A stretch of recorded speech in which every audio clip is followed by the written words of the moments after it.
we'll see manifesting divinely is easy, effortless, and simple. Tonight it's a very exciting day because we're going to talk about demystifying the connection between spiritual awakening and manifesting in the physical realm. And there are two different realms, from living in the realm of duality to the realm of Shakti, the primordial energy of manifesting, bringing in our life what we want to create, either if it's abundance or wealth or joy or healthy, harmonious relationship or radiant health. It does not need to be physical in nature where it's tangible. But it's a fascinating subject that really needs to be addressed, but in a profound way, through the eye of the yogic tradition and through the eye of the Mahavatar and the Maharishi, the great sages and the ascended master, because they knew how to manifest.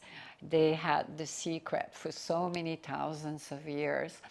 If you look back in history, I mean, just an example, Jesus Christ, which was such a phenomenal being of light.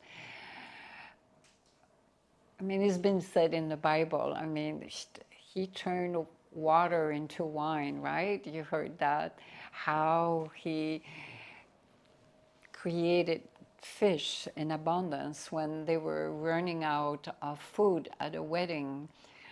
If you look at some ascended master who are gone now, like Sai Baba, who's been said that he materialized gold, I mean, out of thin air. I mean, you're talking about the ultimate refinement of divine alchemy. But most people, it takes time. It requires a lot of mastery over oneself.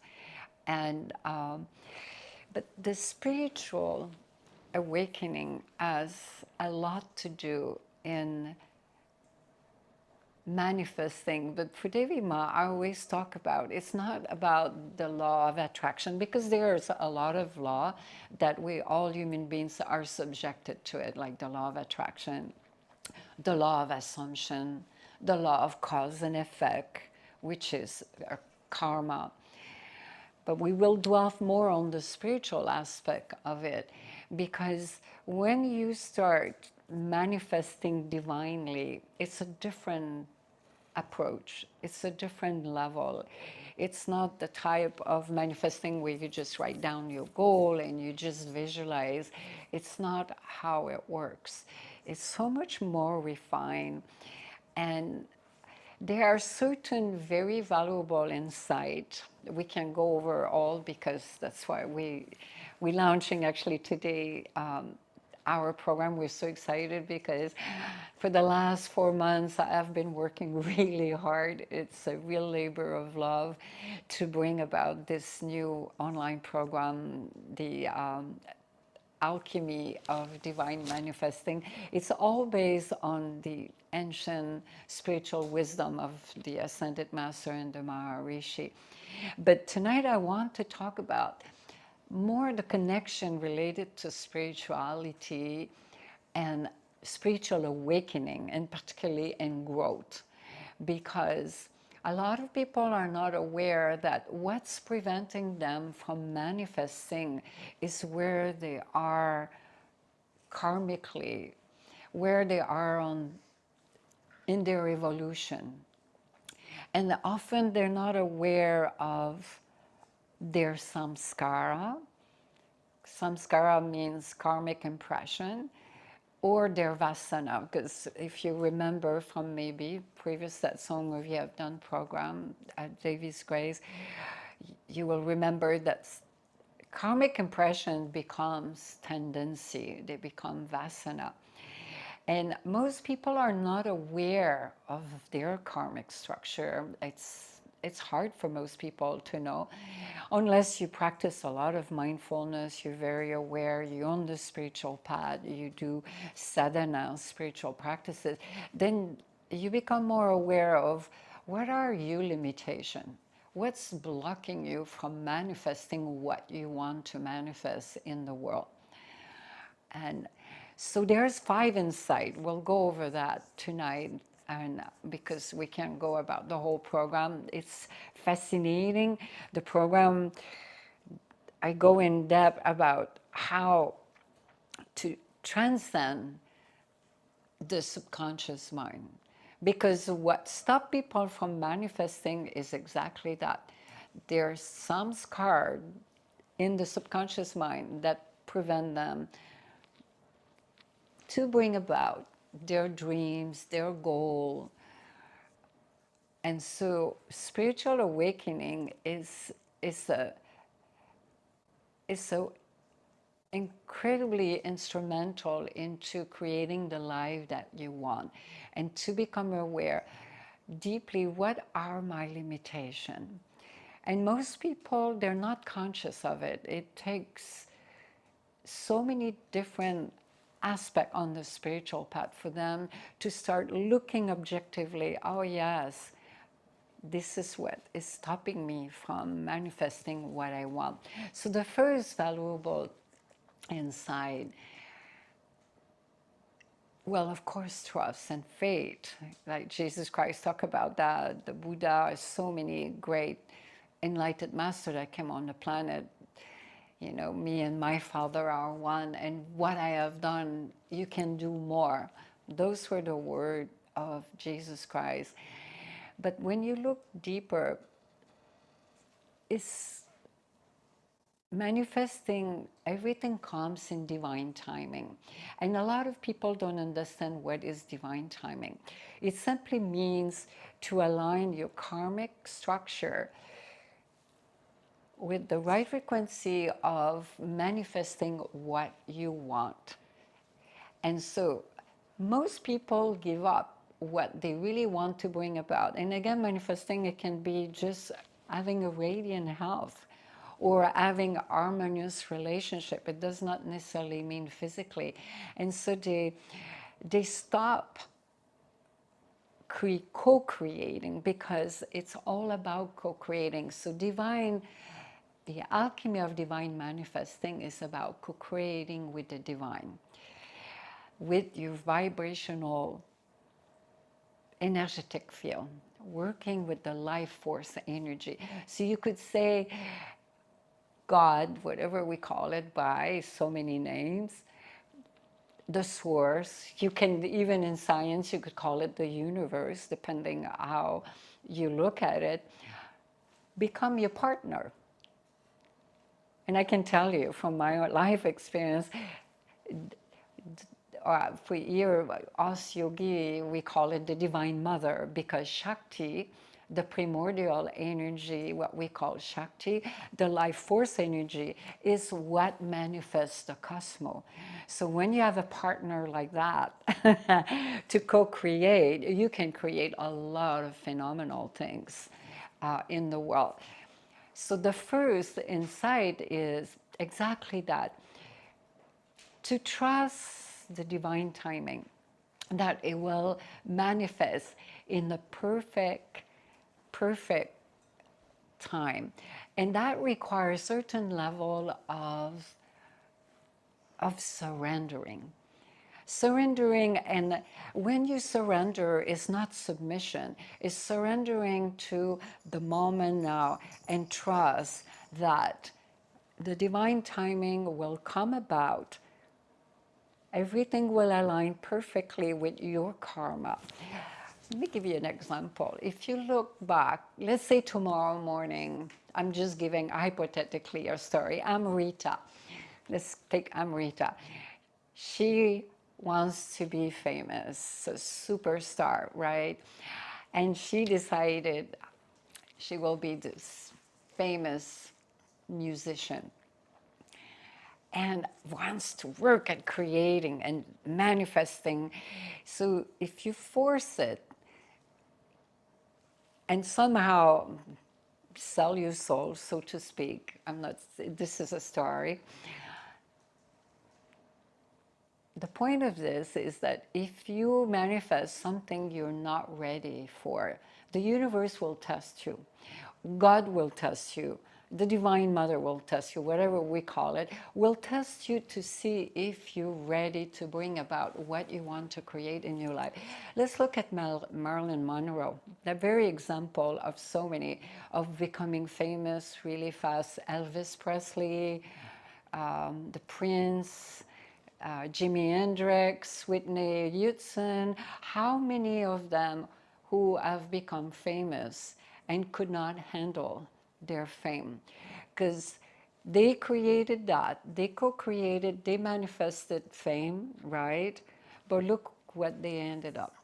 They caused tremendous suffering for themselves because they're no longer here. They all have committed suicide, or if it was not intentionally, they die of an overdose. How many of them? Michael Jackson is another one. Elvis Presley is another one. Jimi Hendrix. I mean, there's so many of them if you look at them. And they could not handle their karmic structure was not aligned with what they co-created and what they manifested. If they abide in their true divine presence, in their true nature, they would have been capable to handle their fame, criticism, and glory. And that completely took them out of balance. And look where they are today. I'm giving you an extreme case of co-creation here with superstar. And there are so many of them. They fall into the trap of doing drugs. They're not ready. And so that's the first aspect, is to trust and be in complete state of surrendering that the divine will bring about the perfect divine timing. But that doesn't mean that you just wait and don't do anything, because co-creating is like the divine is your partner, but you need to be steady in bringing about what you want to manifest. So the second insight, valuable insight, is a very important one, is are you, and this is the question you need to ask yourself, are you willing to heal, we could say, your wounded child? Many people still carry a wounded child. Not everyone, thank God, people are awakening, but healing, transforming, that means walking the spiritual path. The great manifester are people who are very advanced spiritually, because they have got rid of so much karma, so much purification, and they're very, very clear with a sharp focus about what they want to bring. Their mind is so focused that there is not a doubt, and they're ready.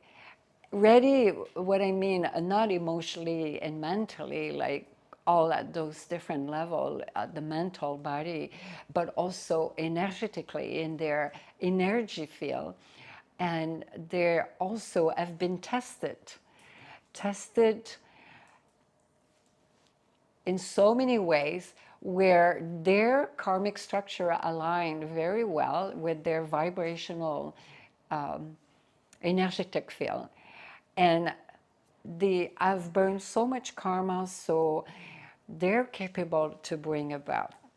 I will give you another example and story, because story always help to put this abstract concept into an understanding.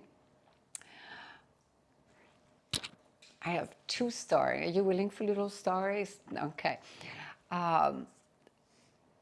When I was 46 years old, I started working towards a nonprofit organization for spirituality, and it was educational, and it was to help the animal and the children, but to do the same work I'm doing now.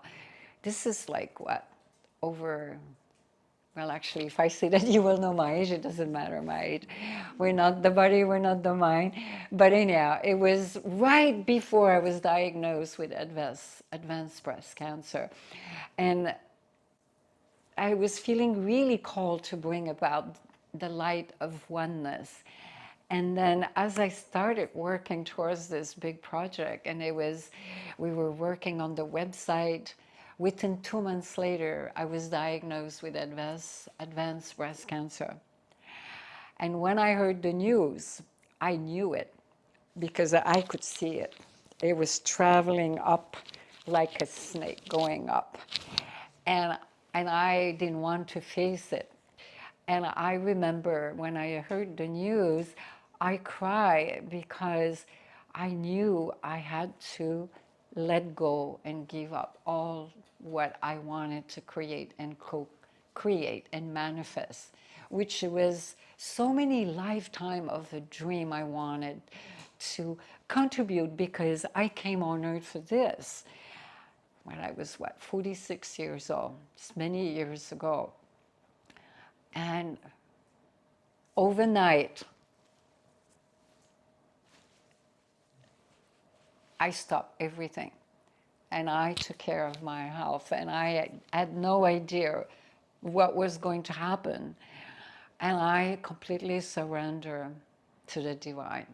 And I said, divine timing will come. If it's my dharma, I trust that it will come and will manifest when I'm ready. And I was tested to the ultimate.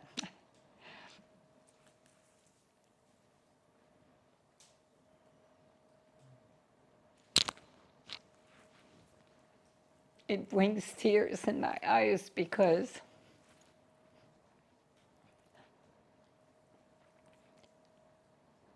I'm a life proof of what is a miracle.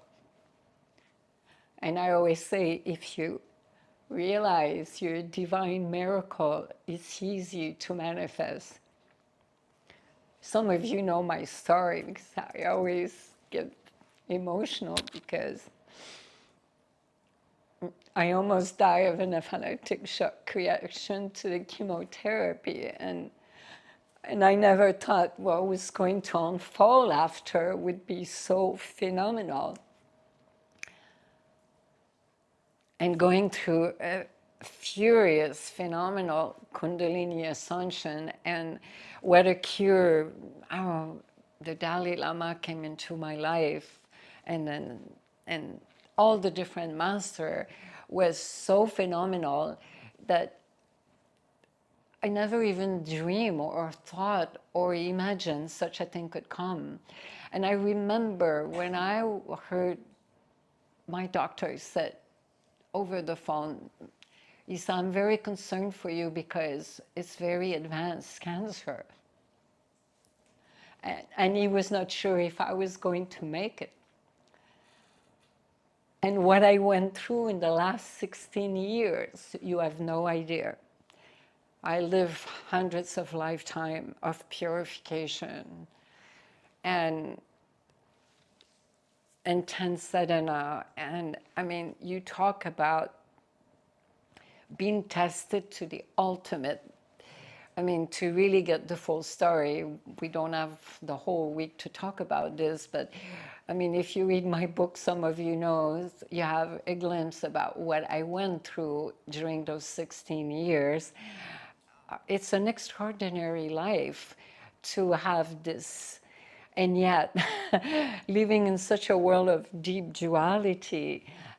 And so you got to trust divine timing and surrender. And I remember that night when I faced this, I was standing and I was terrified of going through chemotherapy and losing my hair. And when I look at myself in that mirror that night, and it hit me, and I was alone, I completely crashed on the ground. Something happened, and I was in complete surrender.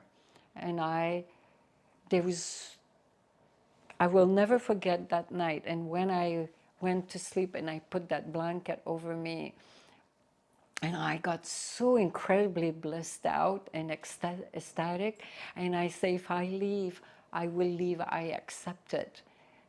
But I knew I had come for something. So I'm giving you an extreme story of that exemplified that. To heal at every level, to transform and to tap into your divine presence. So what you bring about will benefit not only you but every living being, because this is what is about divine manifesting. It's not for ourselves, it's for all living beings.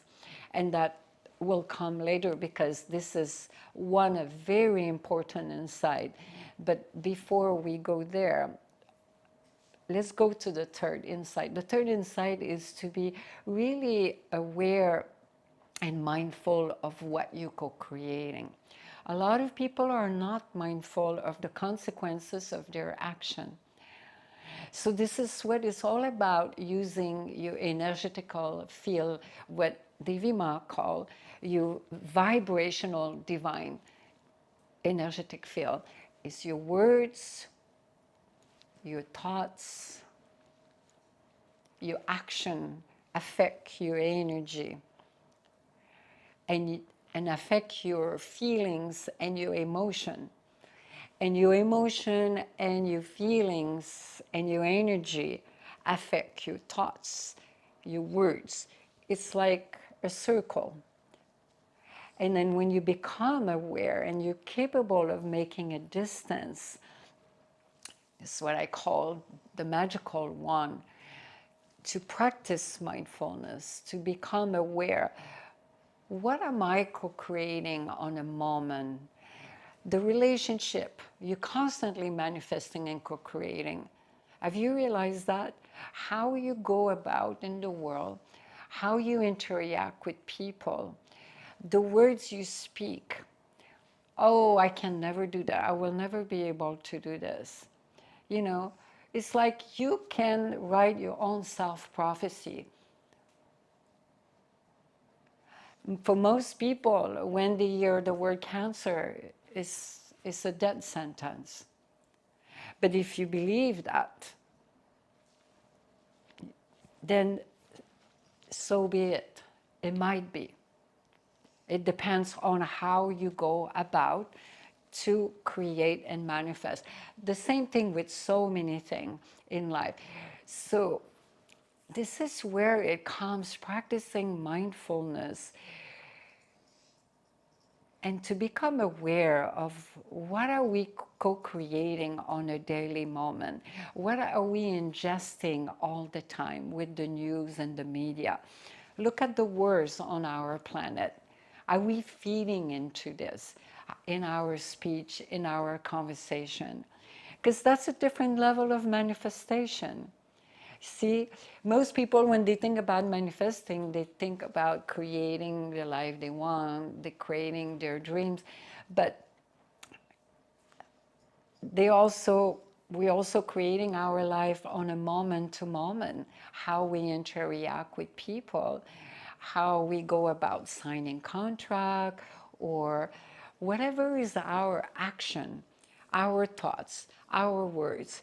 It feeds into our co-creation. Wouldn't you agree? And so the fourth insight is be aware of your karma. What are your limitations? Let's look at this for a moment. For most people, wouldn't you agree, so many people have grown up in dysfunctional family. So in the subconscious mind, there is a lot of garbage still there. Wounds that haven't been healed because they're so deep and they're so repressed. And so if you grew up in a dysfunctional family and you were either verbally abused or emotionally abused or maybe even physically abused, just to give you an example, most people would have in that scenario, will have a lot of samskar of insecurity, samskar of not deserving success, not not having confidence or self-worth that they can manifest what they want. It's so deep, it's so repressed, so deep in the subtle body, but also in the subconscious mind. That's another example.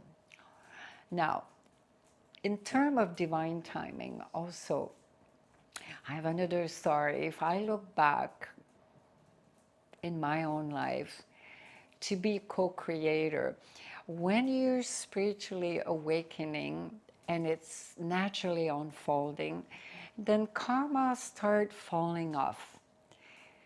Then you will notice manifesting becomes easier. Things are like all synchronized. This is what I was referring, like that frequency of abundance start happening. Things unfold without even sitting and visualizing or using any of the regular tool. Maybe you have learned trick and bits there and there. When I was involved, in those days I was with Gurudev way back, and I was in India, and I was helping the animals, the homeless animal on the street. And I was there at the ashram, and I didn't understand why we were in a spiritual community and people looked down at the animal and they didn't help them. And I got into trouble because of that. And so to make a long story long, very long, but it was like, it was fascinating because I would always get into trouble because I always wanted to help the animal and give them water. And one night when we were in satsang, I stood up in front of thousands of people and I started talking to Garuda. Why can we feed the homeless animal? I mean, they're here at the ashram and some of them were in dear despair, you know. And oh my God, I was so reprimanded. But it was fascinating because one thing led to the other. I started taking initiative. And then little by little, this is where you tap into your full potential. You start breaking boundaries. This is when you co-create with the divine. And then I was so determined I was going to do something about this. And one thing led to the other. I got the Humane Society International involved. One thing led to the other. I got involved into organizing an ABC clinic. And ABC clinic is just a sterilizing clinic where they took care of all the stray dogs. And they sterilize for like, I think like 300 of them, and they gave their vaccination. And I got involved with the Humane Society International, the Humane Society of the United States. And one thing led, I had this vision to do the first wall of compassion for all living beings. That was a vision I had. And what I found out through doing this volunteering, that they are already, a consultant had already was in the process of doing that. And she had the contact with His Holiness the Dalai Lama. And one thing led to the other. I got involved into the initiative. We work on the plan together, and all I know, here I was with His Holiness the Dalai Lama. And I will never forget that day. When he walked in the room, we were only the few of us. And I was so excited, I was like a little girl. But I never visualized it. Talk about divine timing. You see what is divine alchemy?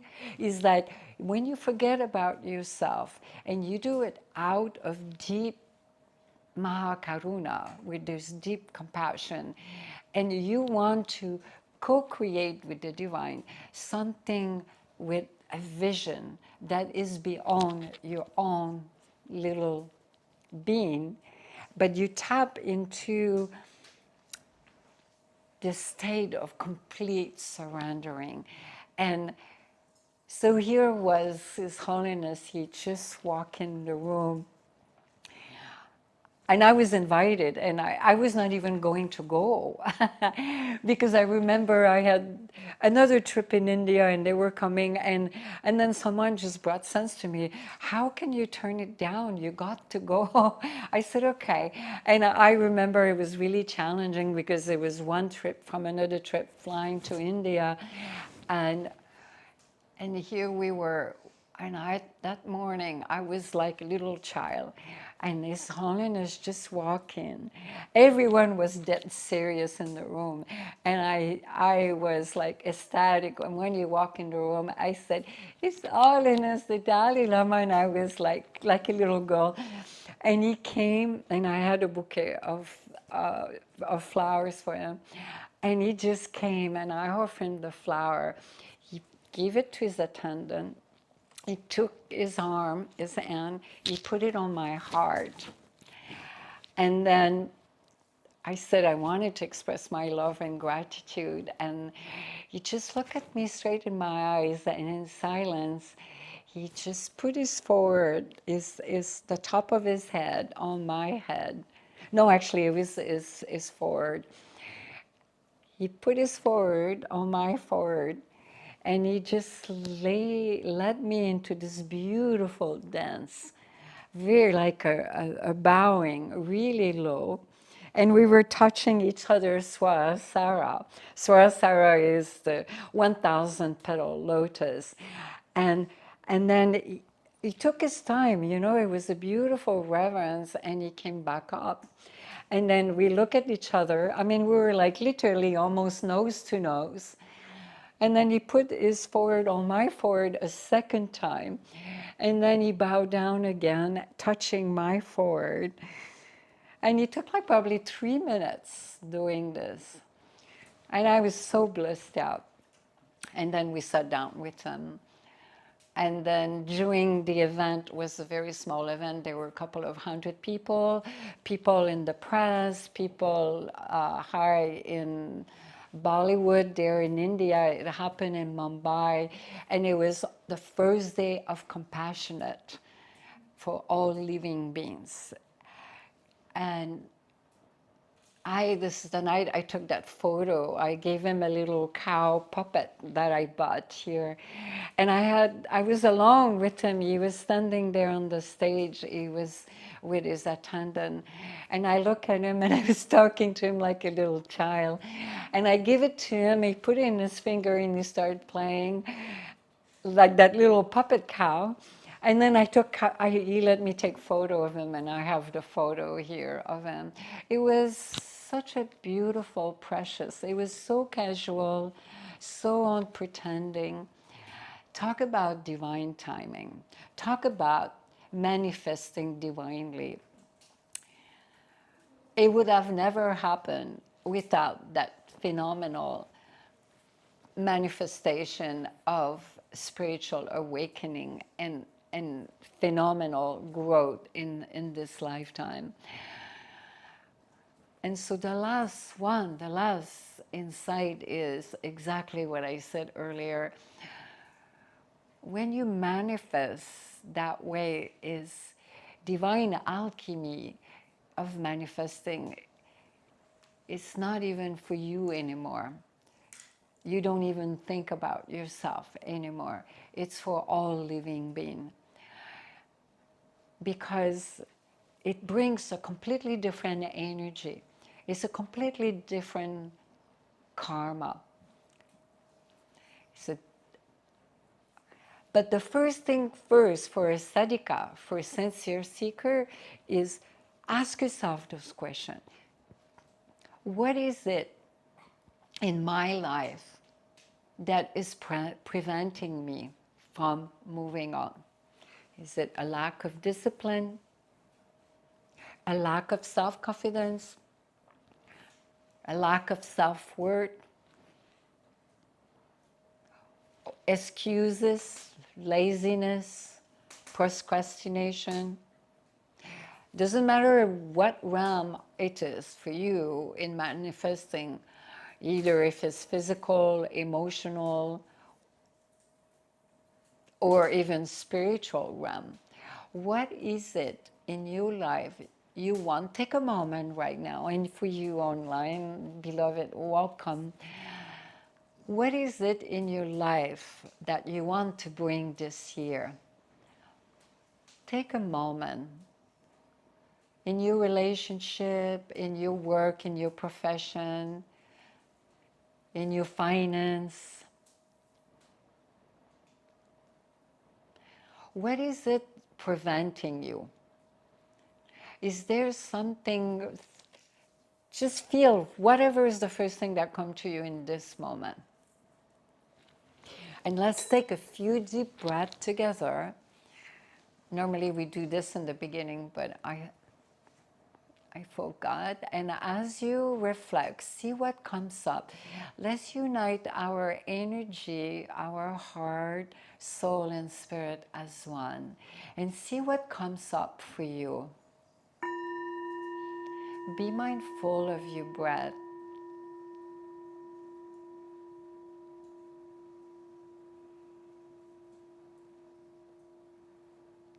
Feel, put your consciousness going up and down at the bottom of your Muladhara, going all the way up into your Vishuddhi, into your throat chakra.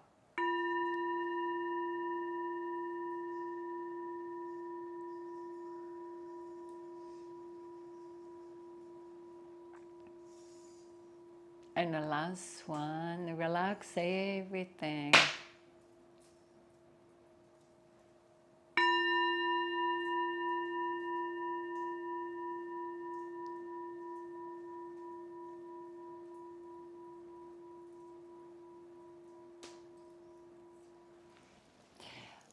By the way, the tears you see when I talk about those very incredibly, they're a miracle. It's it's overflowing with gratitude. It's so moving because I can't tell you the whole story, but of you who have read Becoming the Light, realize your true enlightened nature, know the whole story. And it's hard to believe those things did happen. So it's very overwhelmingly moving when I talk about those miracles, like with Babaji Gorakshanath, when I chanted the mantra of protection over the chemotherapy, how I went back after almost dying from the anaphylactic shock reaction. I mean, it's so incredible I'm still here today, 15 years later. And all the damage that caused to my organs. So please don't take it that I'm crying because I'm sad, or no, this is incredible tear of gratitude. How can you not be moved? Because what I live was like, and I lost so many friends, and what I see what's happening in the world, there's a reason why I'm here. There's a reason why I stay here. So let's take some questions before we move on. There's so much about the divine alchemy of manifesting, which we won't go into it because this is a satsang. But we can take some questions. It's all in the program. And we are so thrilled. Has been launched today officially, so you can go. For some of you online, beloved, you can look into the description. There's a link. If you have any question, reach out. And any question online or here in the sanctum?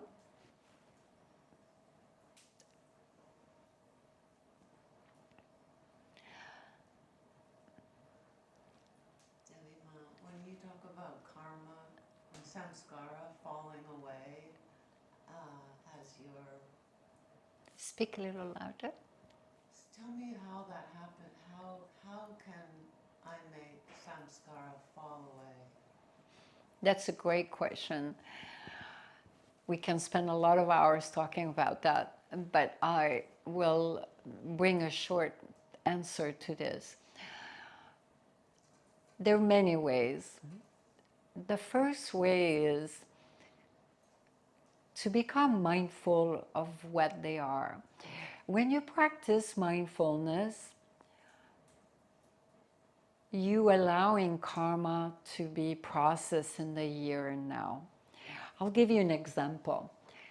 Let's say you grew up in a very dysfunctional family and you were really abused in many ways. And you did not process that as a child. It was all repressed and it goes into the subtle body. What will happen? Whatever is, let's say you were sexually abused, that's an example. As a child, you couldn't cope with the intensity of the pain and the suffering. So the natural tendency is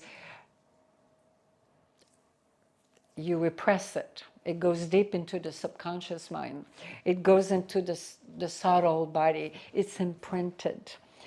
But let's say hypothetically, but a child cannot do that. But let's say if you were an adult and this was going to happen, you were in a relationship with someone who is abusive and they beat you up, or you've been raped, another example. But you're not processing this experience. You're not allowing the emotion to come out and live through it to get rid of it. But instead you deny it and you repress it. That is a karmic structure. Eventually, in a spiritual awakening, will bring about those karmic structure. Whatever was repressed will come out. If it's sexual abuse, emotional abuse, it can be positive things too, don't get me wrong. But I went through this myself too. As you know, some of you, just like living through a major, major depression when I was in my early 30s, because as a child I couldn't cope with the abuse. It's so common. Did you know today it's been predicted, actually the numbers are even bigger than I said a couple of years ago. Over 40% of the population today will suffer from depression. But depression is exactly that. It's karmic structure that is being purified. But let's say if you having a fight, another very simple example, you're having a fight with a friend or a beloved, and you keep accumulating and you've been conditioned by it, and you repress it, you never face it, then eventually it builds into a karmic structure. And then suddenly you associate that with the face of your beloved. And one of those days, your beloved will be in front of you and not much will be said, and then you will explode into a big fight. And karma will just come out, but not positively. But if you would have processed your karma in the here and now, address it when it was happening. You're not getting along. Why? You're not talking mindfully, lovingly, and resolving the issue when it's happening. But if you repress it, you keep it. Like having a roommate, that if you're not getting along with a roommate, that's the same thing. You can accumulate a lot of karma and it's being repressed. But to deal with karma mindfully is that you do it in the here and now. You don't repress it. You address an issue. You follow what I'm saying? That's one way. That's the Zen way, according, I would say, to the mindful practices. It's hard. It seems easy, but you have to be on the path and have some mindful tool to do that, because most people don't know what is to be a conscious, mindful human being. How to practice mindfulness. That's number one. The other way, and I bring both in my teaching because through my path, so many lifetime, and in this lifetime with so many great enlightened master, I have realized and learned when you put the two together is the fastest way.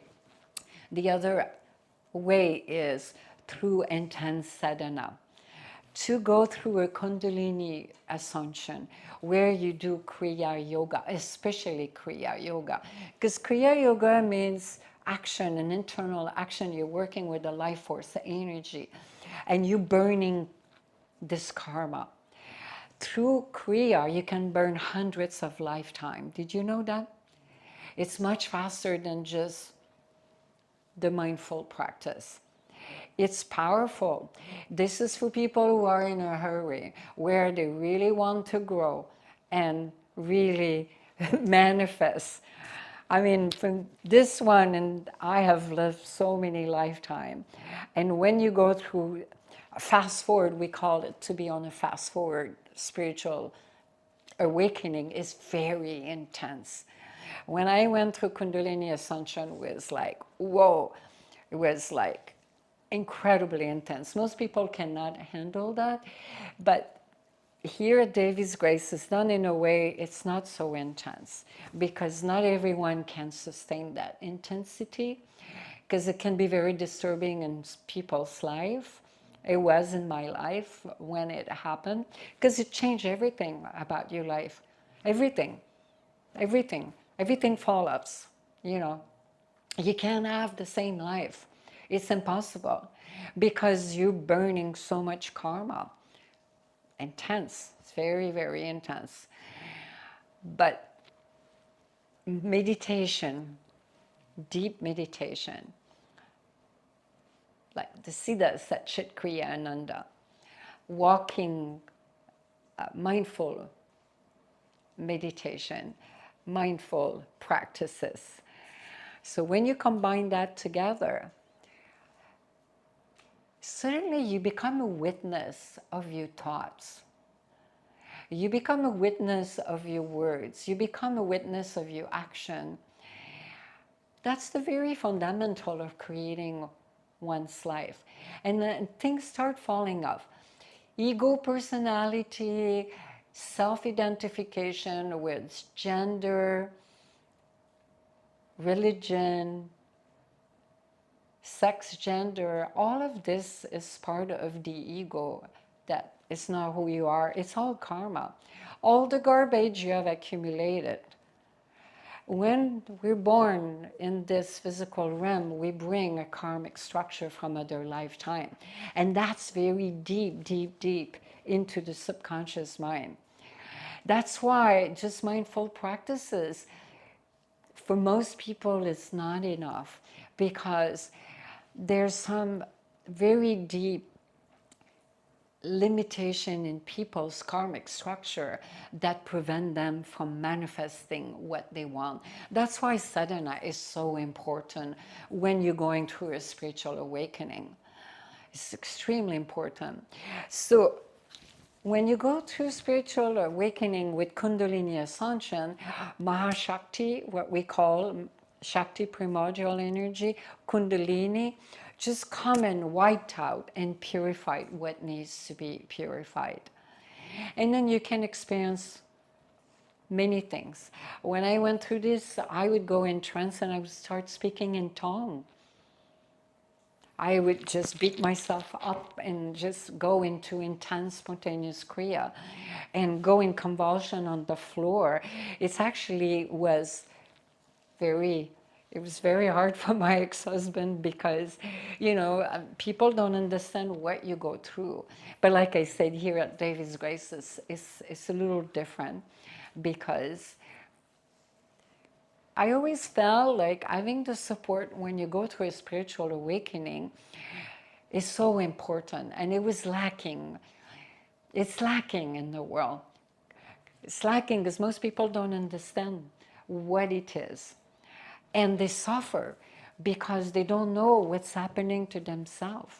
And they don't know what is their limitation. That's why you need a teacher, a spiritual master who can help you bring clarity. What's happening in your life? help you, being the light to shed some light and give you the tool. But it requires discipline, it requires volition, it requires receptivity, openness, and willingness. Because if you don't have the willingness to grow, that's the one thing we said. If you're going to be a co-creator with the divine, if we take the Mahavatar like Sai Baba or Jesus Christ who can manifest out of thin air, you're talking about the highest level of evolution we can have. To be able to manifest, it's been said, those great avatars can come and take a form. That's manifesting, right? This is divine manifesting. If you aspire for something like that, then you need to work on yourself, I will tell you. It requires a lot of work on yourself because people carry a lot of garbage. Garbage you got fed that from the government, from religion, from parents, from society, all the garbage, all the accumulation, all the conditioning. That's what makes the personality ego identification.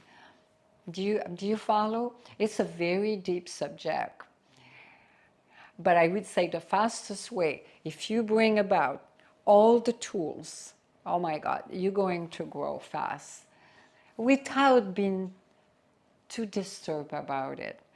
It's all depending on how willing you are. You know, Jesus Christ said in his own time, because he spoke in parable. If he was here today, he would speak very differently, like Gautama the Buddha would speak very differently, or any great being who came on the planet to rise the consciousness. He said, only little children will come to heaven. He didn't mean there was a heaven out there and only little 5-year-old would come. That's not what he meant. He meant, render yourself like a little child, meaning in state of surrendering, in a state of abandonment. That means open your gate, open the door to allow the Creator to come. Because it's right here. I always talk about the blue pearl, right? Remember a little bit about the blue flame of awareness. And I go in depth about that into the program. How to work with your divine vibrational field and the blue flame of awareness, which is the blue pearl of so many ascended masters I've talked about. But if you're not sitting like a little child, meaning embody the quality of a childlike, meaning I don't know, I'm open. See, little children are always in a state of wonderment. Would you agree? Everything is new. They look at a flower. It's like they look at a cat. You saw that last Monday. Wasn't that beautiful to watch that little 2-year-old? Everything was new. Do you think she questioned anything about the cat? It was so beautiful, so new, and so divine for her. Well, that is the embodiment of the great divine alchemist. Is to be a little child like that. Open, receptive, childlike. And those are the ones who really experience their true divine presence. Divine presence just means is like your true nature, Satchit Ananda, what we call, or you could call it the bliss body, what we talk about. I don't know if you remember about the 5 dimension. The bliss body is the highest, one of the highest dimension. Our true nature is Satchit Ananda. Sat for absolute truth. Chit, omnipotent, omnipresent, meaning there is no boundaries. There is, enlightenment is pushing all boundaries of ignorance from on truth to truth, darkness to light, ignorance to enlightenment. Pure, pure, no judgment. The mind, that's what happened. People get educated. They start putting judgment, right? Children don't put judgment. They're right here in this moment. That little girl, when she was playing with the kitty cat, we did a video, she was so much in a state of wonderment. And Shambhu was in a state, they were so beautiful to watch them. She was completely zen in that moment. Those are the quality of the children that experience heaven. Heaven within your own being. It's not a place, it's right here. It has no boundaries.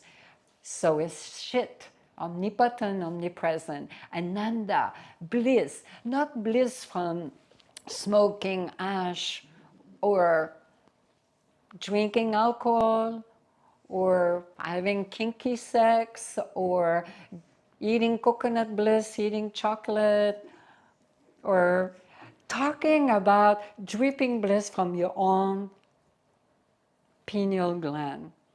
It's right here inside. We can manufacture our own cannibal. You don't have to spend money to go buy drugs. I can tell you that. You have it inside of you, because I can tell you, I'm a live proof of it. Okay, and so many have come on earth, and that's why they came to tell you, to bring this knowledge. And the great Mahavatar Babaji revived the science of Kriya Yoga in the 19th century, and it's powerful and it works. So, any more questions? I know it's a lot for people. I know it can be a lot, but people, personality, it is a bundle of entanglement of conditioning and accumulation.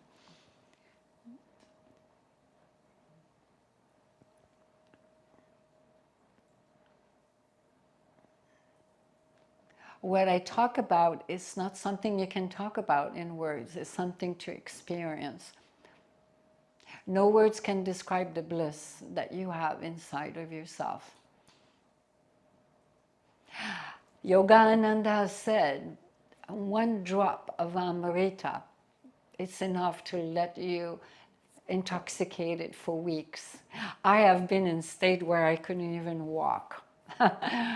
It's like, there's different, again, we can go into, this is a long subject, we could talk about the different state of samadhi. There's so many states of samadhi where you can go, we can go on and on and on, but that's for another satsang. Any question online?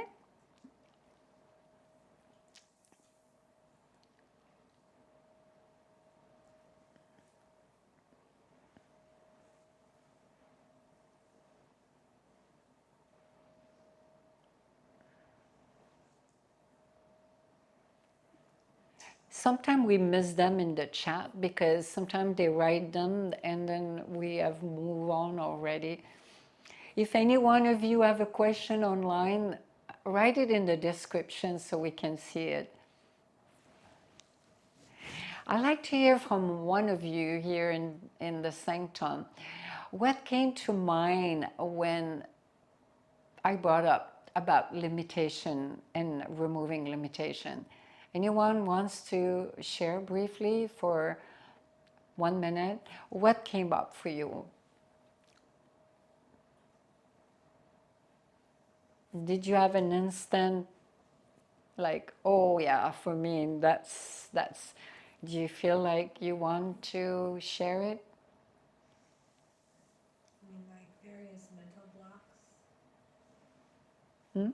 like a mental block, I'm sorry?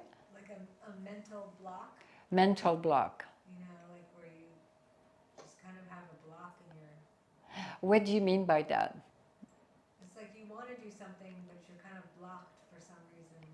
Are you blocked in the way you're thinking, or are you blocked? What do you mean? I'm not following you. Do you mean that is procrastination? Sure. Okay, that's different. Just kind of like getting out of your own way. What gets out in is exactly the karma. It's the ego identification. So for you, it sounds, Lolo, is you have procrastination. Sure, yeah. Okay, but that's good. Let's point out what it is. That's great. You're courageous to bring it up. Different ways, but that's definitely one of them. You know, and there's various reasons why you might have a mental block. Yeah, that's why I'm To asking. do something. But let's dig in right now. Let's do that, if you're willing. Let's dig in. Yeah. What do you think it is? Procrastination? You know, putting in the effort and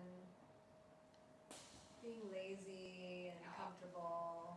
Or maybe a lack of self-confidence that Sure. you cannot do it, you will never manifest it? Oh yeah, there's all kinds of.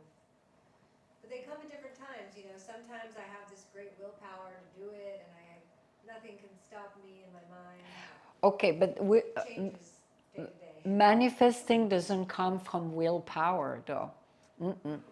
Willpower never will bring about a manifestation when you work with the alchemy of divine manifesting. It's all about transcending the subconscious mind, and that's what I teach in the program. Because first you got to remove the limitation, and then you naturally will, you won't even question it. You won't have self-doubt. Self-doubt is a big one for most people. That back little voice, no, you're not good enough. Yeah? Have you heard that? Sure. That's a very common one. Oh, let's say you want to manifest, that's another example. You want to manifest um, the love of your life, or a partner, or a companion. Oh, you're too old, you're too ugly, or you're too beautiful, or you're not good enough. Does it sound familiar? It's a universal story. What I was saying earlier, it's already happening right now. 40% of the population, I don't know exactly if it's only here in America, all around the world, but 40% of the population is suffering of depression, anxiety attack. Talk about samskar. Anxiety attack is a huge samskar. Huge. But that can be wiped out pretty fast with sadhana. Absolutely. All the ancient yogic tools of self-realization is the most effective. Self-doubts. All of this can be removed. You will come to a point where when you have that fire inside of you, like I do you think I question about my ability to manifest helping the animal? I never did. I just did it. I didn't say, am I good enough? Oh, I'm too good in my life. My life. No, I saw suffering. I was touched deeply and moved. And all I could do was pick up the phone. I was determined I was going to do something. This is how you break boundaries. And look where it led to His Holiness the Dalai Lama. To the world of compassion for the animal in less than 1 year. Who would have thought that? Do you think I thought about this? To me, no, it was like, so that's why I'm saying I'm talking about a different level of manifesting. Not what you hear in other program maybe, or the ear say, writing down your goal and visualizing them. That doesn't work. That's not how you work with the law of attraction. First, the law of cause and effect will oversee the law of attraction. Because if you have deep samskara of self-doubt, that you're not good enough, doesn't matter how you work with the law of attraction, is not going to work, because your karma will prevent you from manifesting. Do you see what I'm saying? And that's what's lacking. And what's lacking is to be able to transcend what I talk about in others, that song, and what I talk in Becoming the Light Mastery Program, to be able to transcend the first three dimension, the three envelope that we all have in the subtle body, the food body, the Anand Maya Kosha, and then the mental body. That's the one people get stuck there.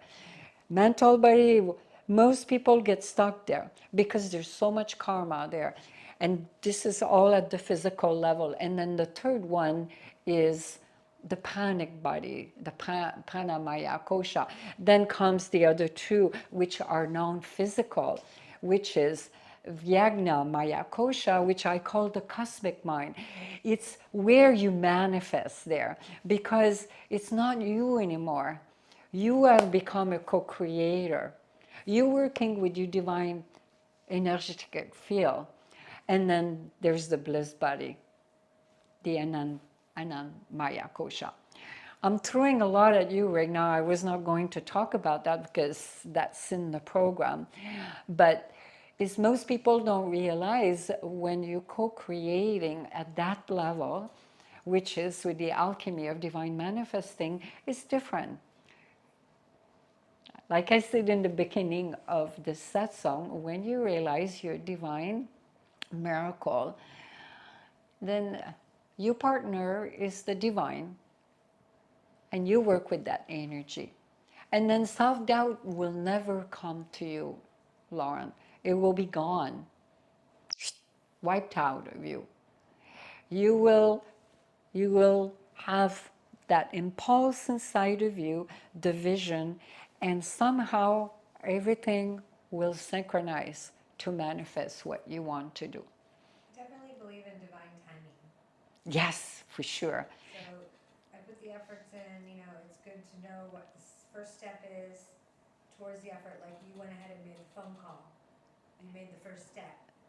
So But remember what Devi Ma said in the beginning of the satsang, divine timing is your karmic structure perfectly aligned with the frequency of what you want to manifest. It will happen when you have removed the limitation. If you hold a very strong procrastination comes, by the way, because of self-doubt. So if you remove self-doubt, procrastination will go away, because you will start feeling like, it's not even feeling, oh, I'm confident. It's like there's not even thinking in it. It's like you just already in the laboratory of co-creation. It's just happening in the here and now. There's not even thoughts. It's one thing would lead after the other. Like, okay, I think you got my point, right? yeah, I feel like a lot of times I do put in the effort, but it's not coming back yet. Like I'm looking for my perfect this or that, and I'm still not finding it. Oh, it's not quite right. Oh, I'm still not it. And then so I just have to have faith in divine timing. The effort is being put in. I'm ready to go. I have what I need. It's more than that. What you're saying it, but it's much more. It's faith. much more than that. It's again, I won't go into it because now we're going to go into the program. But you're in the right direction. That's the basic. That's you're starting, and divine timing come. But you need to work at it. It's not just waiting for it, like doing the guided meditation where we can really tap into the theta wave brain. I talk about that in all in depth because this is where you can tap into the Yagna Maya kosha, in the cosmic mind, and to transcend. And then with sadhana, you start getting rid of karmic structure that doesn't serve your highest good, such as self-doubt, as an example. Okay, so I think we should move on to the guided meditation. Any question? Yeah. Yeah? You want to read the question? I On your can't, phone? I Yeah, you can't, can. I can't see. It's just go on YouTube. It's a big question. It's like the Murad, really big. It's landing Oh, like a. oh, if it's a long paragraph, it might be difficult. But if it's just a question, let's see. Because I don't want to hold the group. I don't know. Let's see. If it's a long paragraph, let's see. You can try. I cannot read. I cannot blow it up. Yeah, it's really long. Morad, namaste. I cannot read. Morad has a question.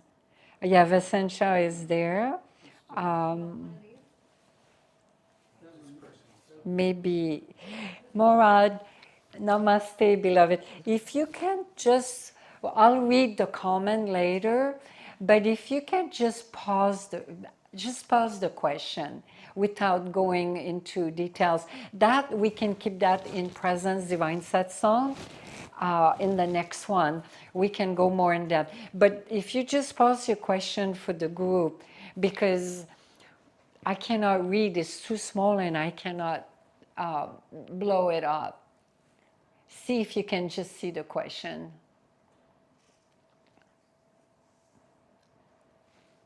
Actually, he's telling his story. Oh, okay.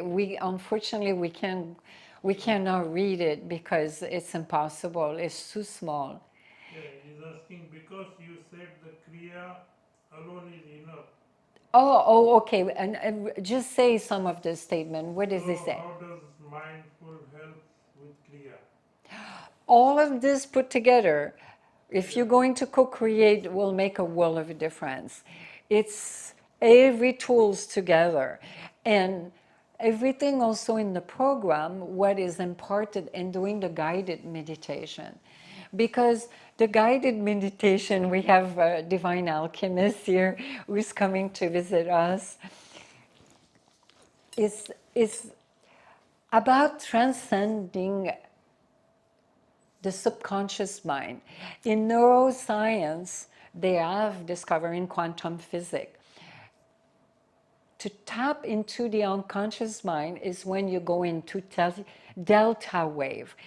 In the program, the alchemy of divine manifesting, those guided meditation bring you about into alpha wave. I won't go into it because we will be here until tomorrow. It's a whole teaching. And then theta wave.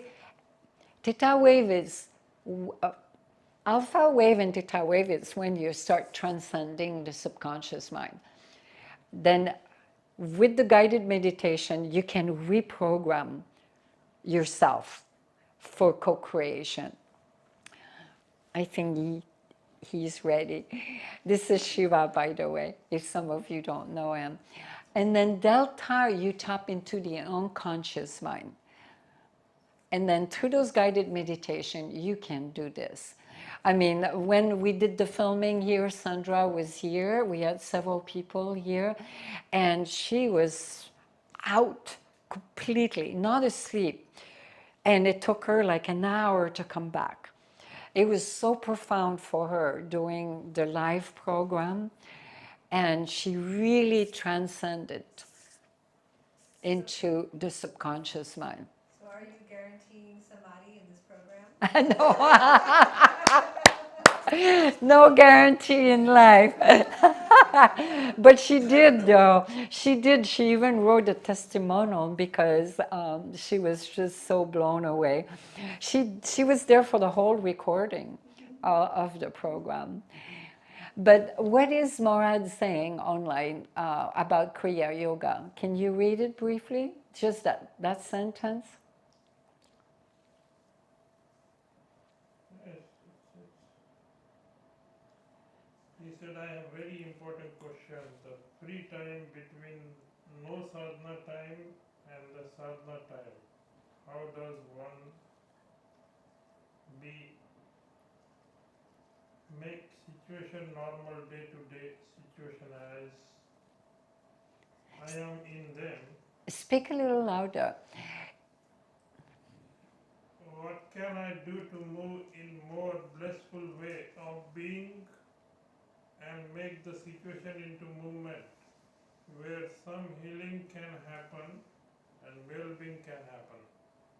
Where healing can happen and what? Okay. He's talking about his well-being and healing. I see. But what was the question about sadhana and non-sadhana? Question sadhana between the no time and the sadhana time, how does one be during the time of like, how does one, he's confused this guy, he needs serious No, Kriya no, it's just his English, that's Yeah. all. He's in Egypt, so. Morad, your question is not clear, but if I understand correctly, it's hard, your question is very confusing. When you are always in sadhana, number one, when you practice mindfulness. So the more you practice, the more you make that space, make a distance with your mind. And so if you are in a state of mindfulness and you practices, healing naturally happen at various level, and you just let it unfold. Just bring back yourself to the present moment. This is as basic as that. Remember, return to the very, very basic, what Devi Mayi Ma always talk about, the breath, the conscious breath. So underestimated from most people.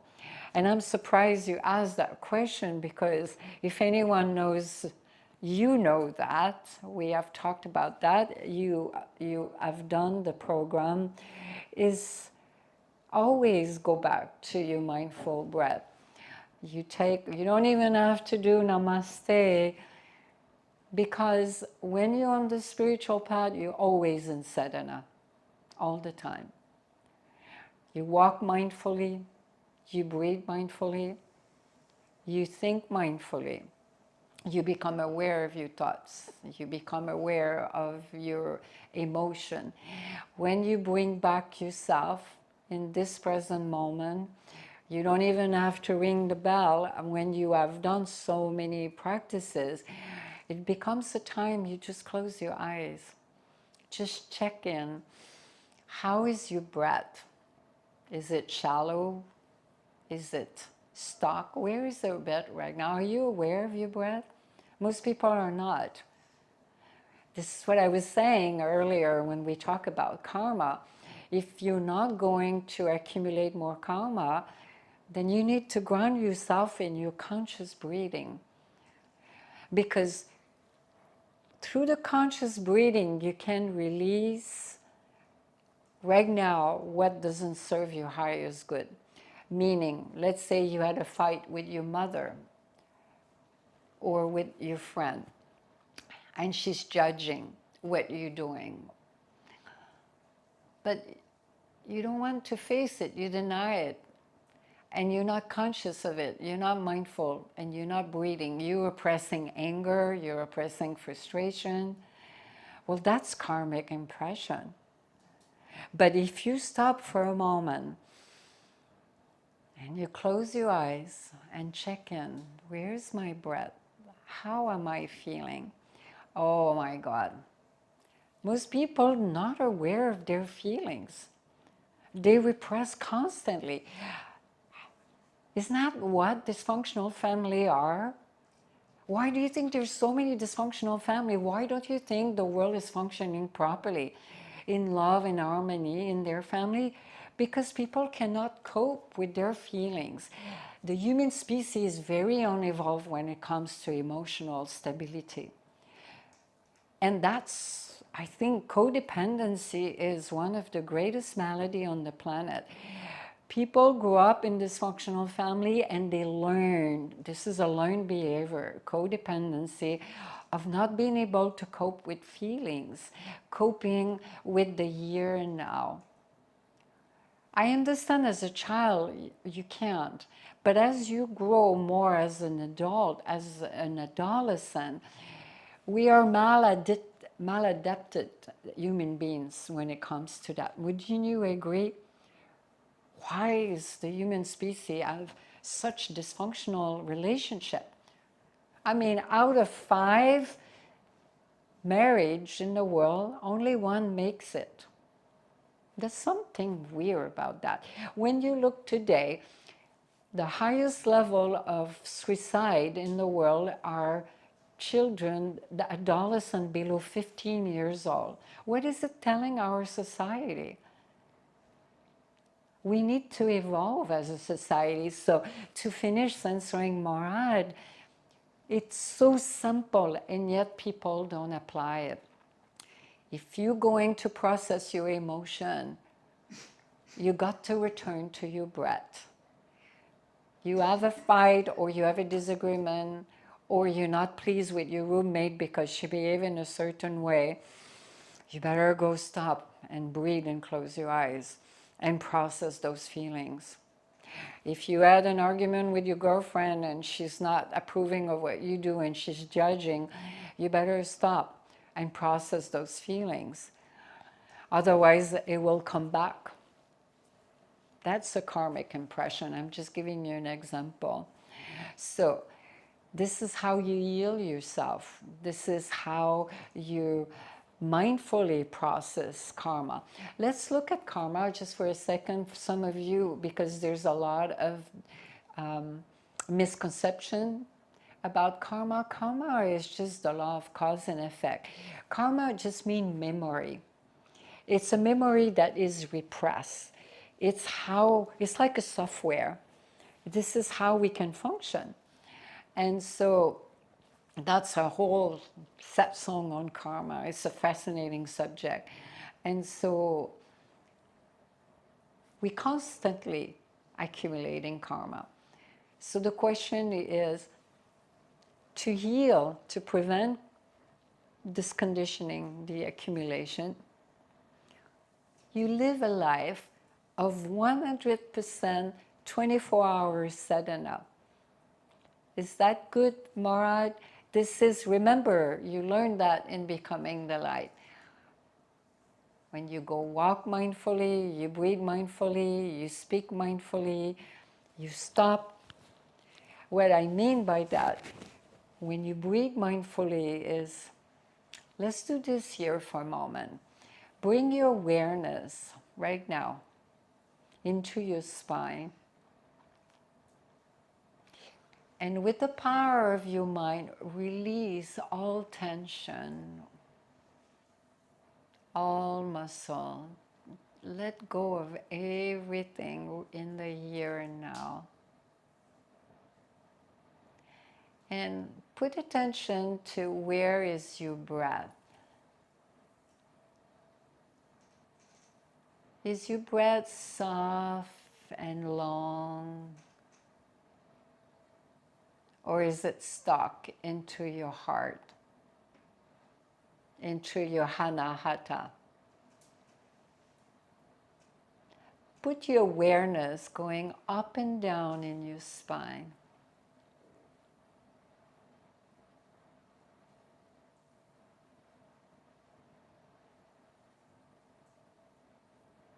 Now, with the power of your mind, just relax every muscle and bring back your breath long, going deep, long breathing. Take in the oxygen, life force, energy, and relax everything. Calm down everything within you being. And check in what's happening right now. Is your mind agitated?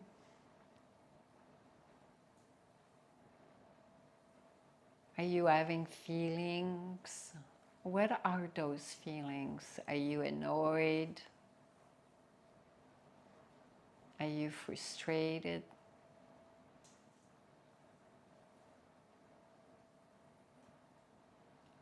Are you sad or angry? Become conscious of what's happening inside.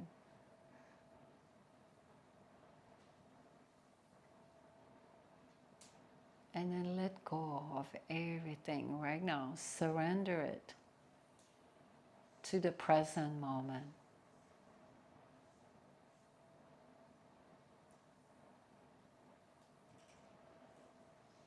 And take deep breath again. Just relax. Take another deep breath.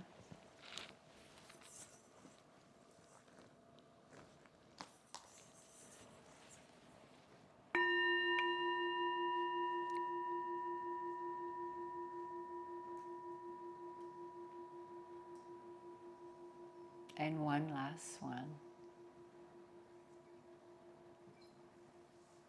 And when you take a deep breath, you should feel your whole energy going up and down, your awareness, your consciousness. And you feel the life force energy coming in. Take a lot of oxygen. Most people don't know how to breathe. And when you do it regularly and you stop during the day, that's the most healing thing you can do. One of the most healing, beside Kriya Yoga. There is not such a thing on being on the spiritual path and be between sadhana and non-sadhana. You're always in sadhana. Chanting, walking mindfully, going back to your conscious breathing, using the power of the blue flame of awareness. I didn't do it now because this is a little bit more advanced. We do that in the in-presence divine satsang via Zoom. But all those are tools to bring you back to this existential moment right now. Because the past does not exist and the future does not exist. We have only right now. And there's nothing more powerful to work with mindful practices and your consciousness and the breath.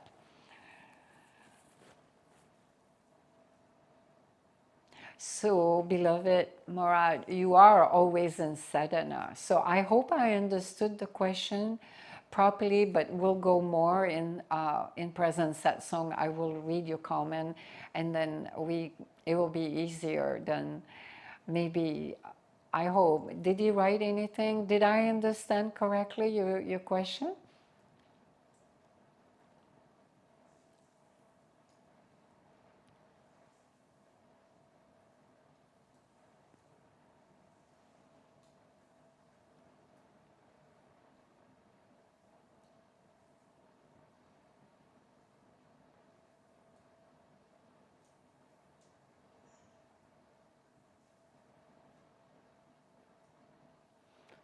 There's nothing more delightful than breathing consciously. It's such an essential thing, and that most people forget. They don't learn how to breathe. When we are born, we inhale. That's the first thing we do, and the last thing we exhale. And throughout our life, then people don't breathe consciously and they accumulate. See, when you breathe and you yawn, it shows you're relaxing, that fatigue comes up. Whatever you hold is starting to come up. So let's do the guided meditation. You can lay down and you can even fall asleep. Don't worry if you fall asleep, because your subconscious mind hears everything. And so even if you go deep, you can stay sitting down if you want, but you will notice it's much better if you lay down in Shavasana. Put some pillow behind, you can lay down up front here, move all the, you can move the back jack. And if you can put the music on. And Robert, if you want, you can come lay down up front there. There's some pillow also for you, Mitchell, if you want. You just move things around.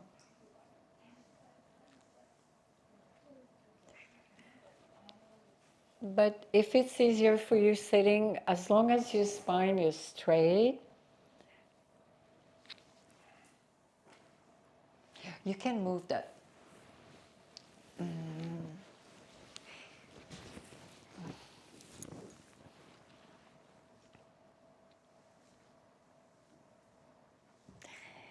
And for you, beloved, share this. We lost. If you're new to Devi Mayi Ma channel and you enjoyed this blissful divine satsang, we have it every month, the second Monday of the month at 7 p.m. Pacific time. And subscribe to our channel and share this video with other people, and come and check out our new program. It's phenomenal. The alchemy of divine manifesting.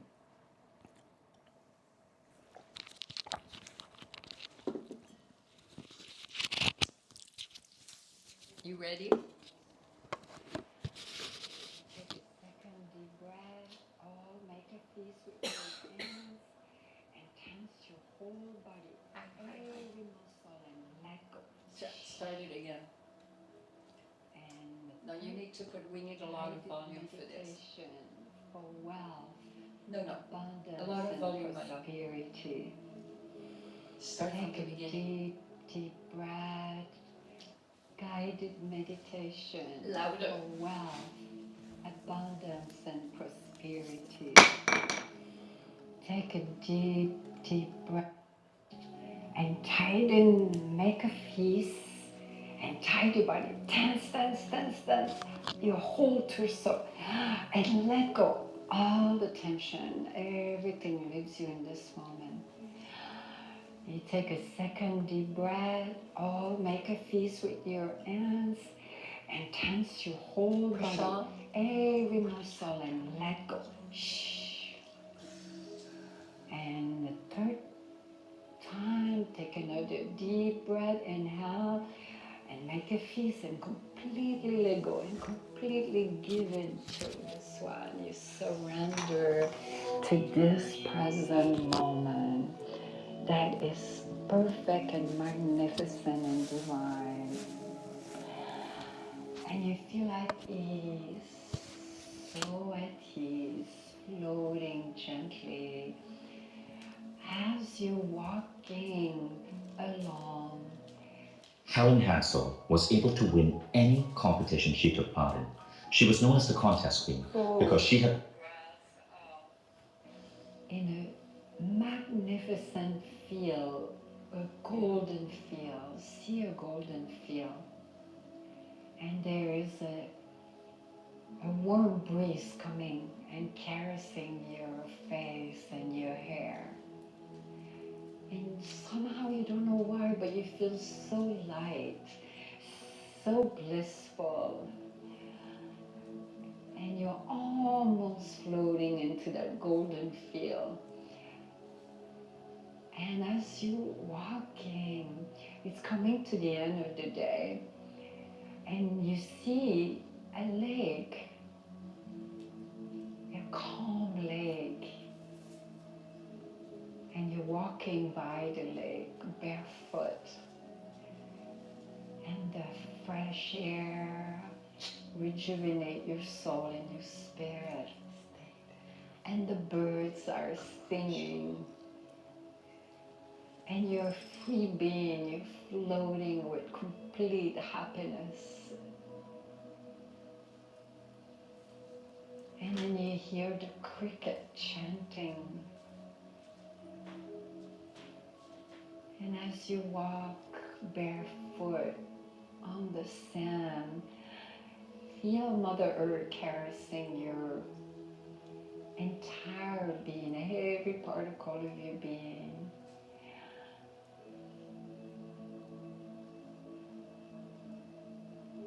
And you feel like the sunlight is caressing your soul and your spirit. And suddenly you see this magnificent ancient tree. It is hundreds of feet tall, standing, and it's hundreds of feet, miles long, the most phenomenal divine tree. And it's calling your soul and your spirit. And I don't know what it is about this tree. Something, the energetic field is calling, and you start running. You have to go now. It's calling, and as you run, you're running out of air. You need to breathe. And breathe. Breathe deep. Breathe from your nostril, and you let go from your mouth. Exhale. And you're running faster and faster. Something is calling, pulling you in. Breathe in. Through your nostril, you breathe in the life force energy.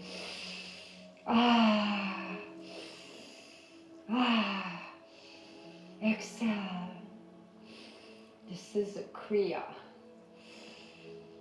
And now release. And running, see yourself running. And you're getting closer and closer. Closer. You're almost there. And you're almost out of breath. Your lungs are completely elated with this new life force energy. It's pure life force of the pure light.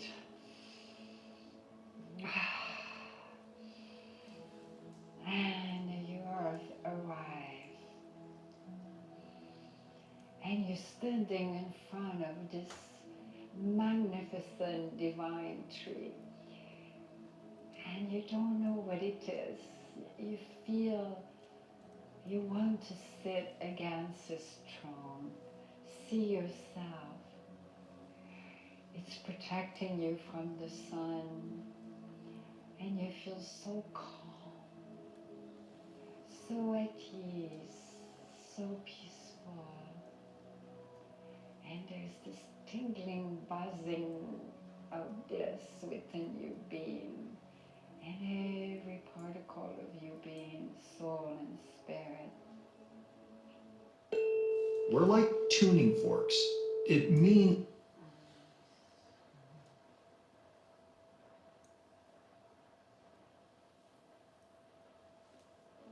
And you close your eyes.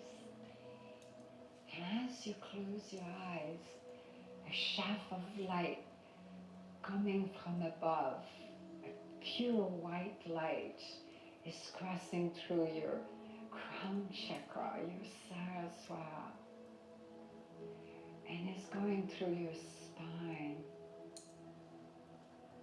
See it going through your spine, what we call the marrow Marudanda in the yogic tradition. And it's piercing through all the way going down to the very base of the perineum, where the Muladhara is. And it's traversing through with intensity and spreading through every particle of your being. See it, feel it. It's every color. Pure white effulgent light, yellow, orange, red, green, blue, violet, and it's tinkling every particle of your being. And as it's happening, your Saraswara, your 1,000 lotus petal above your head, about 1 foot to 2 feet above your head, they started to spin. And it's spinning and spinning. And as it's spinning, it's an emitting filaments of divine light, of all those colors. See them. And as you're spinning those filaments of light, they are reaching out above and connecting with every branches of this divine tree. And now you're now connected. You feel this connection, and as you connect, it's being revealed to you, my child, that is a kalpa vriksha tree, which is a divine wish fulfilling tree. And now that you are connected, you are one with that powerful energetic field of pure white light. Everyone is connected to that white light coming straight from the source, from our Creator. And it's traversing through this magnificent ancient divine tree. And as you're spinning and spinning, see your 1,000 lotus petal chakra spinning and emanating this light, connecting. You're completely connected. Millions and millions of filaments are connected to every branches. You are plugged in, right? You're plugged into the frequency of pure abundance.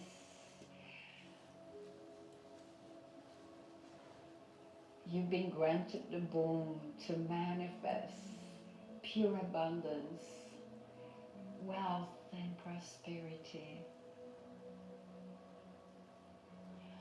With that new power, with that new light, bring forward in front of you, with the light, work with the light, see it manifesting right now. Bring your first sankalpa, your first intention. What is it that you want to bring into the world of physicality? Now, beloved, you have that power. See it manifesting. Feel the joy and the gratitude. Feel the enthusiasm and the faith and the trust. You're in complete relaxation. It's been granted. The boon. See it. Feel it. Feel the emotion. It's already accomplished.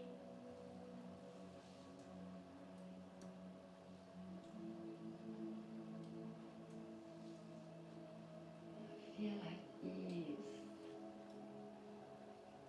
I am a divine being of light. Through my divine power, with my Creator, I manifest infinite beauty and abundance in my life. Not just for myself, but for all living beings. Feel it. Feel the joy.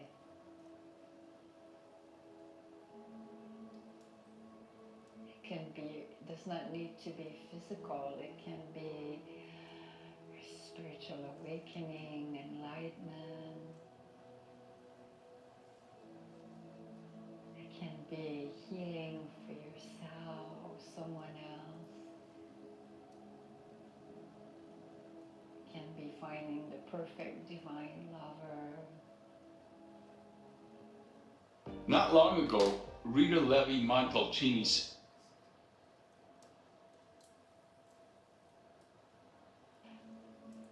Now, bring the second intention.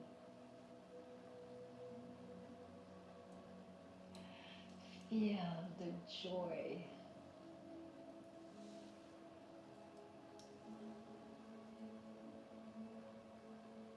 It is done.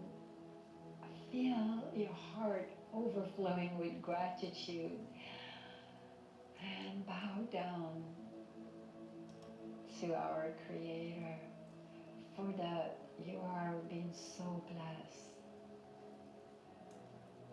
that you have the inner power to manifest at ease. Everything come to you.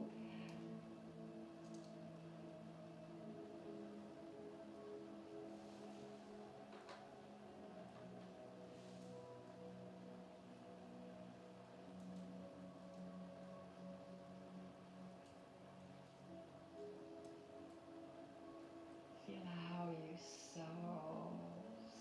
feel so rejuvenated, so relaxed when your heart is exploding with divine love and gratitude.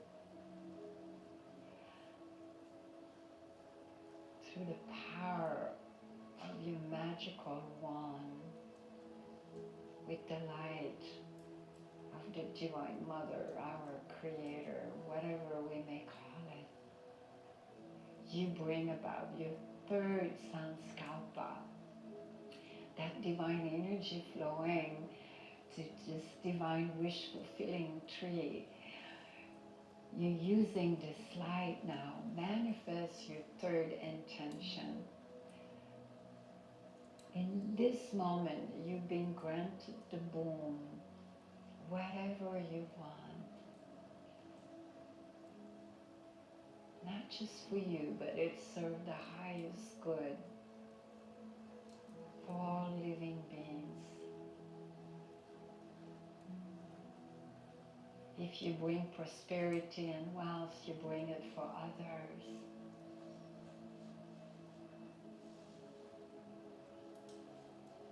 As well.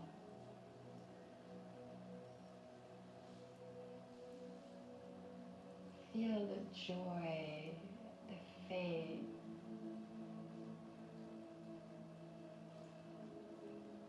You already easily manifested everything you want. And you feel so light and so bursting with the divine bliss like you never felt before. And you start floating. And as you get up, the lake is calling you, and the sun has come down, and it is dark, and yet you're emanating this divine pure light. See and feel yourself so at ease with all living beings, and you're floating towards the lake, and it's full moon, and you hear the cricket chanting, I love you.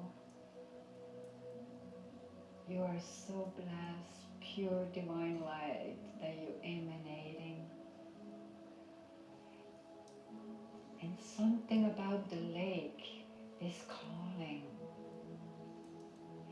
And as you walk above the lake, you're just floating. You feel so, so calm. Your whole body is made out of pure divine love light. And see in the lake, the moon. It's a full blue moon. It's reflecting on the quietness of the lake. It's very still. So still, and you're floating right above it. And as you're floating, you feel your Hanahata. There is a blue flame within your Hanahata. Feel it. It's coming alive. It's the blue flame, the blue pearl of the divine universal consciousness.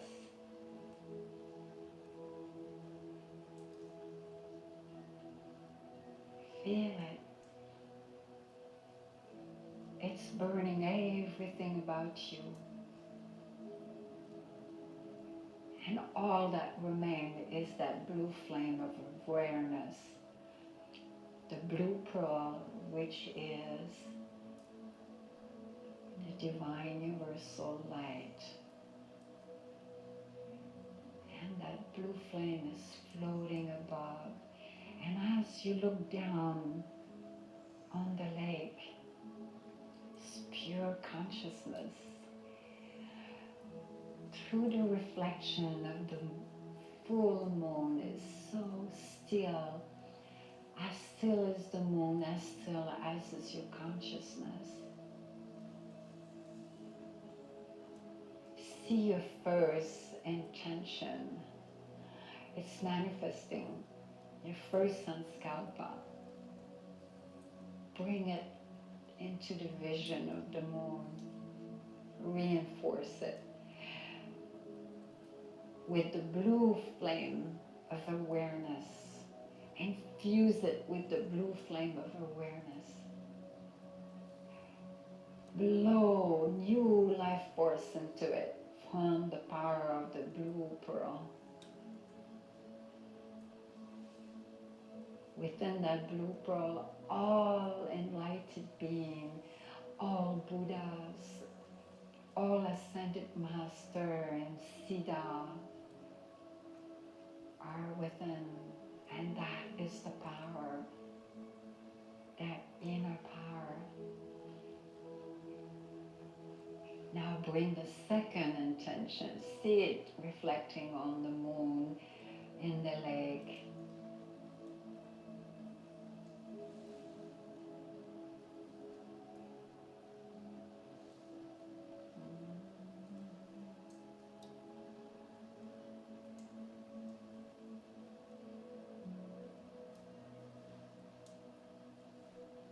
Uy, háblate de mí, papá. Ay, yo.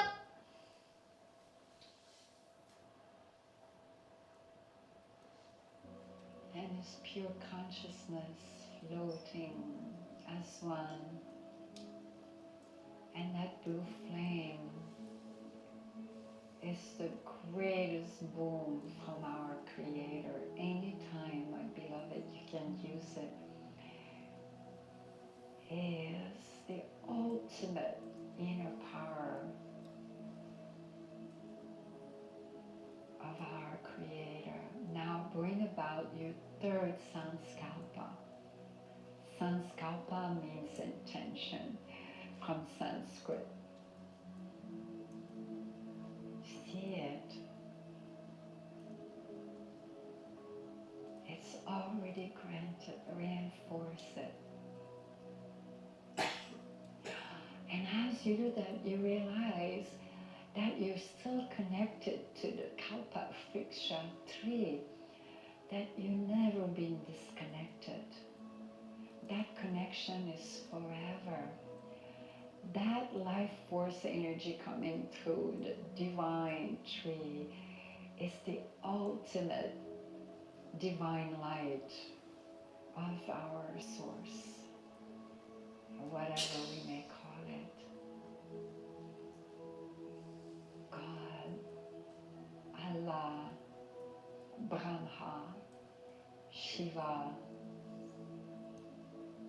Krishna, Jesus Christ, the Buddha, all through that blue flame.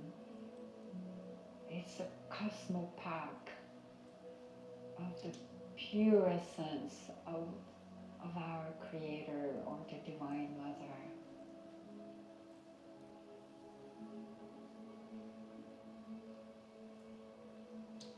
And now, the blue flame of awareness whisper a new life within every particle of you being. See it spreading from your Anahata. It's spreading and spreading throughout every particle. And it's saying, my child, I love you so deeply, like you never experienced before. I'm always with you, breathing new life through you, healing you, protecting you, looking out for you, bringing everything you need in perfect divine timing. All you have to do, my child, is call upon me through the power that you have with the blue pearl. I'm here within the shrine of your Anahata or your heart chakra. All you have to do is call upon my being, my energy, the flame, and put your awareness into your heart region. I'm here for you.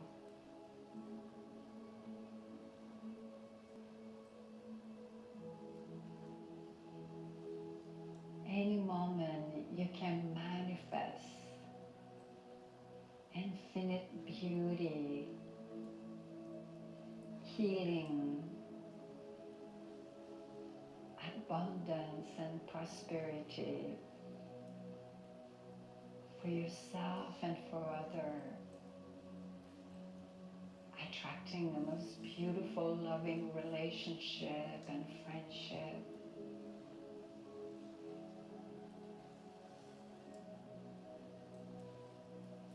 Everything you want in perfect divine timing, I grant to you, my beloved.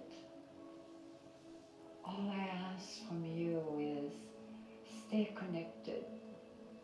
Remember my name. All you have to do is close your eyes and put your awareness into your heart and visualize the blue flame of awareness and feel the abundant flame of infinite pure love and light.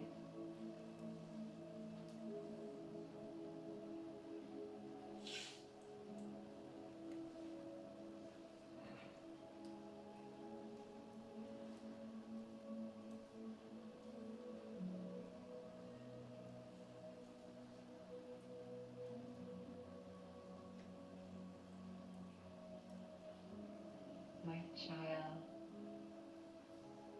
you my most beloved, you are part of my being, and I want for you everything, the most phenomenal divine experience in your incarnation. All you have to do is be open and receptive and have faith and come back. Remember and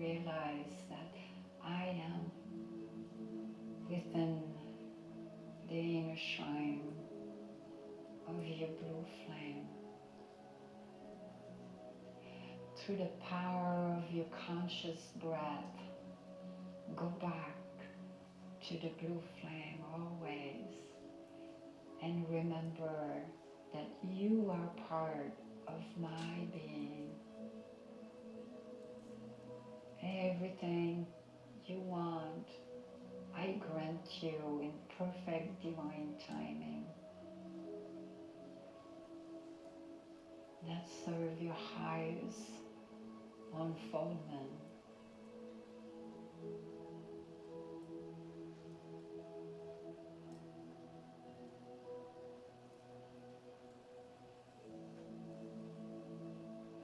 And you're floating and floating,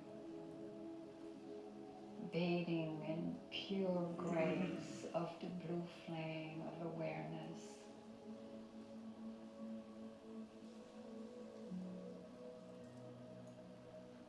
And you feel this pure, quiet bliss. And that is your true presence, your divine presence.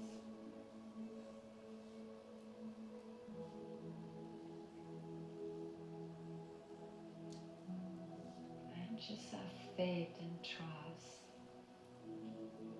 I'm always here for you.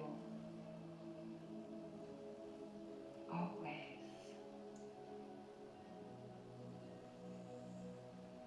Take your own time. Take your own time. Dr. Drew, my wife Susan here, we want to show you something.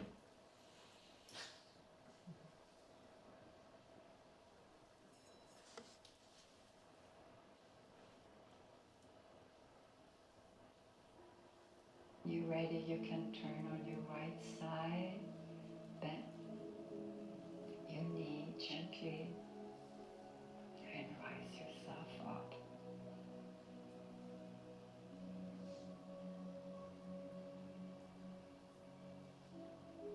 Take your time.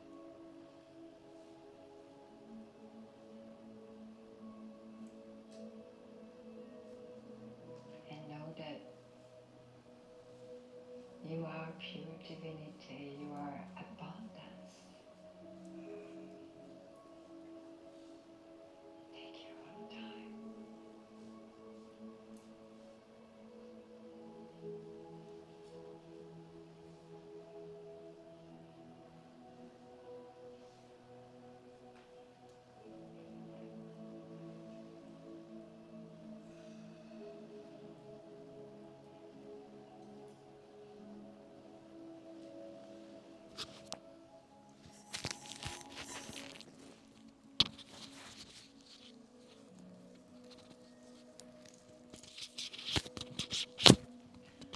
And you can stretch. Take your own time. Take your own time.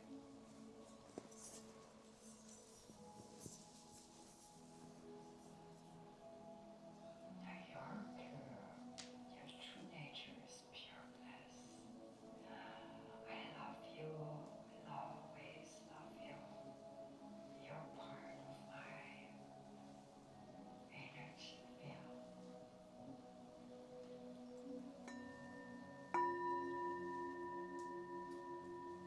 Take your own time.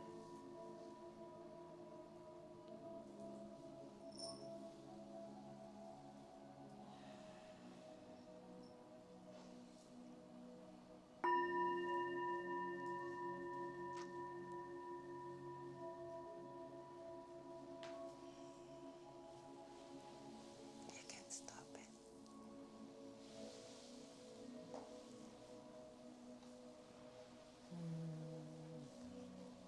Pressure. Can't stop it.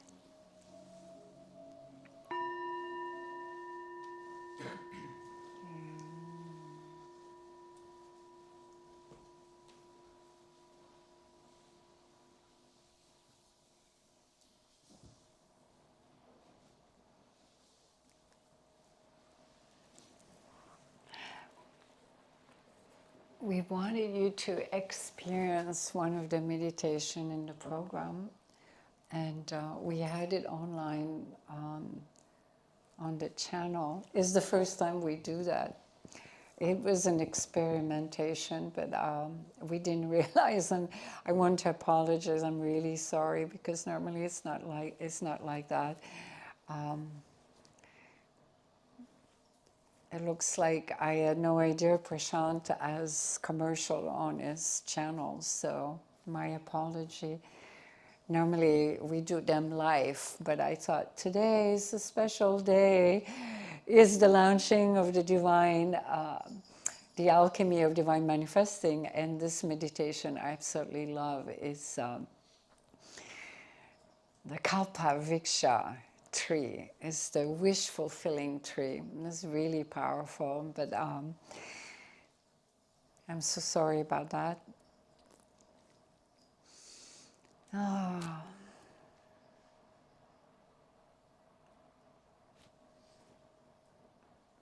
We had no idea, actually. So, this power that, how is your breath now?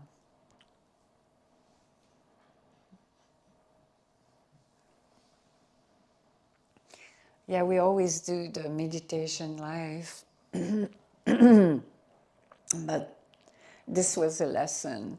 So if some of you wants to do it again online, you can do it, but in a few days, this meditation will be removed from the channels, so maybe even tomorrow. But we'll do it again live. There's many days to come. So, namaste. Any question before we go? Nothing. Okay. We wish you a phenomenal new year. Reach out if you have any question. And we won't have in presence Divine Satsang this month because we'll be traveling. But we'll see you soon. Sign up for the newsletter also so you stay close to Devi Mayi Ma. And we can answer your question in the next Drinking Bliss Satsang or in presence.